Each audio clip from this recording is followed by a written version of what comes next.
Thank you. Janasena అధ్యక్షులు పవన్ కళ్యాణ్ గారి ఆశీస్సులతో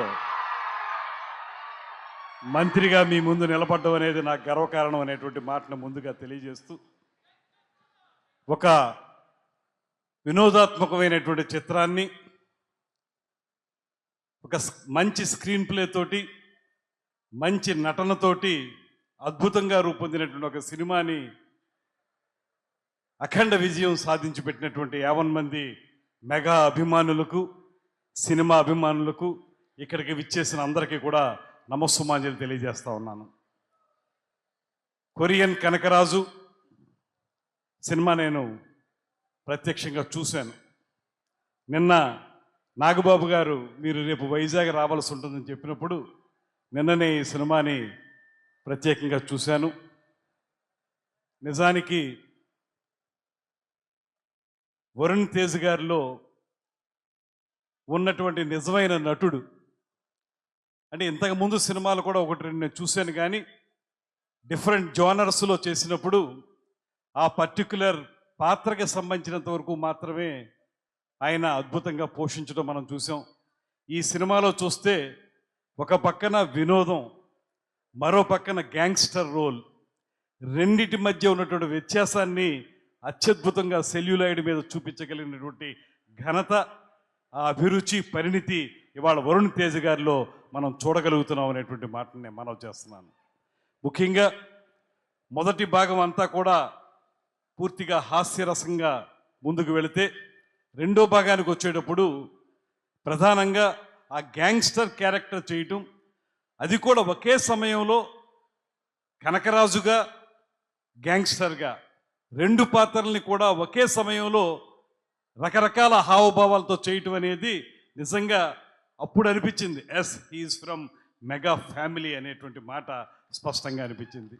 ఆ మెగా కుటుంబంలో ఉన్నటువంటి ఆ ప్రత్యేకతని ఇవాళ ఆయన చేసినటువంటి నటనను చూసినప్పుడు అది ఒక హోలిస్టిక్ క్యారెక్టర్ని బాగా చేశారనేటువంటి మాట కూడా ఈ సందర్భంగా నాకు ప్రత్యేకంగా కనిపించింది.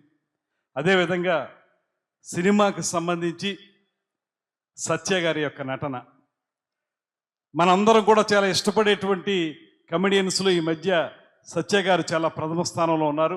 ఈ సినిమా అయితే అవుట్ అండ్ అవుట్ ఆయన్ని అభిమానించినటువంటి వారు ఎవరు కూడా ఆంధ్రదేశంలోనే కాదు, తెలుగు ప్రేక్షకుల్లో ఎవరు ఉండరు అనేటువంటి మాటను కూడా ఈ సందర్భంగా నేను మనవి చేస్తున్నాను.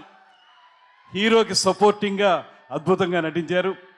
అదేవిధంగా రితికా నాయక్ గారు, వారిది నేను మిరాయి సినిమా యొక్క సక్సెస్ మీట్లో కూడా మాట్లాడాను.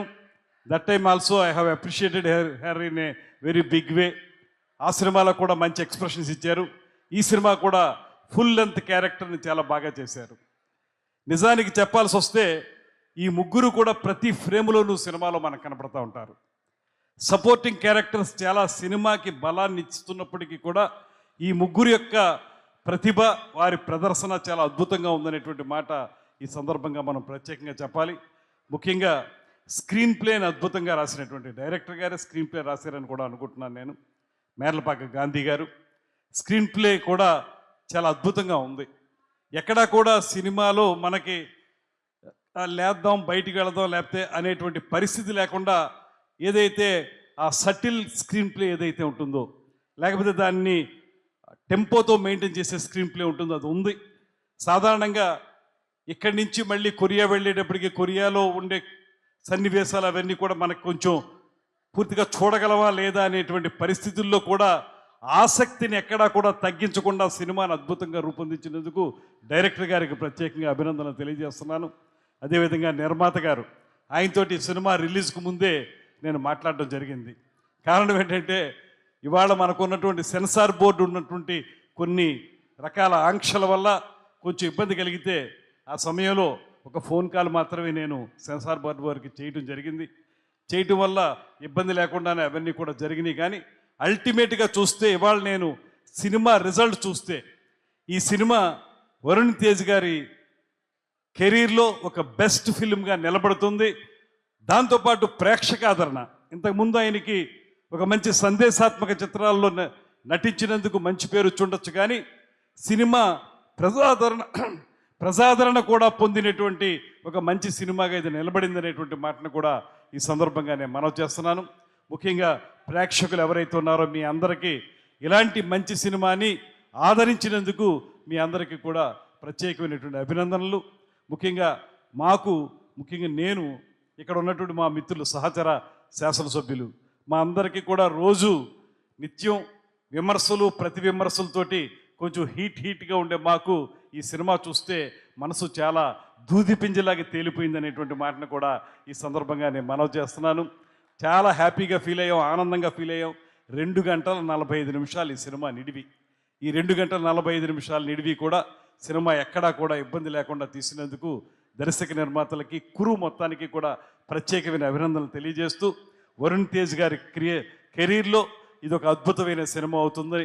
అదేవిధంగా సత్య ఇంకా దూసుకు వెళ్ళటమే తప్పితే వెనక్కి చూసే పని లేదనేటువంటి మాటను కూడా ఈ సందర్భంగా నేను తప్పనిసరిగా ఆ అభినందనలు తెలియజేస్తూ ఒక మంచి వినోదాత్మకమైన చిత్రాన్ని, అదేవిధంగా హీరో యొక్క క్యారెక్టర్ని ఎలివేట్ చేసేటువంటి పాత్ర కూడా 2 రకాల విభిన్నమైనటువంటి ప్రదర్శన చేసేటువంటి అవకాశంతో అద్భుతంగా నటించినటువంటి వరుణ్ తేజ గారికి కూడా మరొక మారు అభినందనలు తెలియజేస్తూ, నాగబాబు గారు మాకు సహచరులు శాసన మండలిలో, ఆయనతో కలిసి పనిచేస్తూ ఉంటాం. అదేవిధంగా సరే ఇందాక నేను చెప్పిన విధంగానే పవన్ కళ్యాణ్ గారి నాయకత్వంలో మేము ముందుకు వెళుతున్నాం.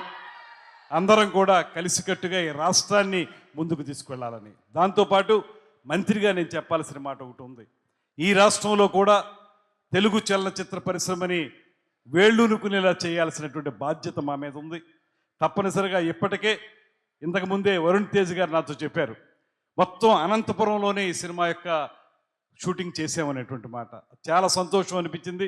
ఇవాళ ఆంధ్రదేశంలో సినిమాలు షూటింగ్లు ఎక్కువ జరుగుతూ ఉన్నాయి, లొకేషన్స్ బాగుంటాయి, వేరే ప్రాంతాల కంటే కూడా ఎక్కువగా మన దగ్గర జరుగుతున్నాయి. దాంతోపాటు ఇంకొక మంచి విషయం నాకు ఆయన అనంతపురం అని చెప్పినప్పుడు, అనంతపురం యొక్క యాక్సెంట్ ఏదైతే ఉంటుందో ఆ రాయలసీమ యాక్సెంట్ ఎక్కడా కూడా ఏ క్యారెక్టర్ కూడా దాన్ని డీవియేట్ అవ్వకుండా చివరి వరకు కూడా టెంపో మెయింటైన్ చేశారు.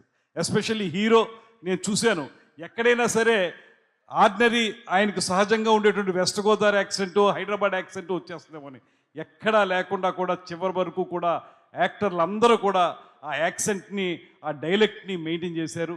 అది కూడా మంచి ఒక ఉదాహరణగా చెబుతూ తెలుగు చలనచిత్ర పరిశ్రమకి అవసరమైనటువంటి సహకారం అందించడానికి ముఖ్యమంత్రి చంద్రబాబు నాయుడు గారు, స్వయానా కళాకారుడైనటువంటి పవన్ కళ్యాణ్ గారు ప్రత్యేకంగా దీని మీద దృష్టి పెడతా ఉన్నారు.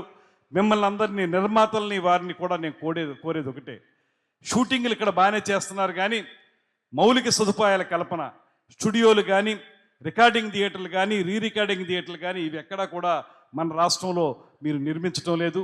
మీకు అవకాశాలు ఇస్తాం, మీరు రండి, మీరు పెట్టుబడి పెడతామంటే అవసరమైన మేరకు మీకు ల్యాండ్ పార్సిల్ ఇవ్వడానికి కూడా మేము సిద్ధంగా ఉన్నాం అనేటువంటి మాటని ఈ ప్రభుత్వం తరపున తెలియజేస్తూ, ఆంధ్రప్రదేశ్లో కూడా తెలుగు చలనచిత్ర పరిశ్రమ స్థిరంగా నిలబడాలంటే మనకు మౌలిక సదుపాయాలు కావాలి.